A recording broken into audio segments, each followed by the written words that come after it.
Meanwhile. Tumayong balahibo ko nun, sir, noong panahon na nakita ko, naku, andyan yata si VP Sara, andyan si Bongo nakapasok na. Ang penalty nito ay 4 na taon nata na kulong. Who gave you the order? I take my orders from the Chief of the Philippine National Police. So, Chief PNP. Ang ano po namin is really to assist ang PCTC po. Kaya nga. Oh, PCTC, did you or did you not give the order to General Marbil? No. No. So, General Marbil, are you lying?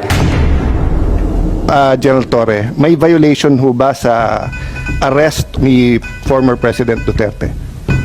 No, sir. Any person arrested or detained or shall be allowed visits by or conference with any member of the immediate family or any medical doctor or priest, minister chosen by him. I saw the video, sir. President Duterte was asking for his own doctors.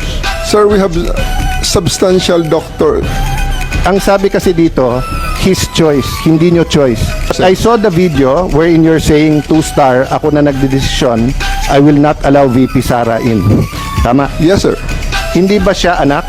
Nung nakita ko tong batas na to, nakalagay, pag anak, you cannot stop them. Ang penalty nito ay 4 na taon nata na kulong.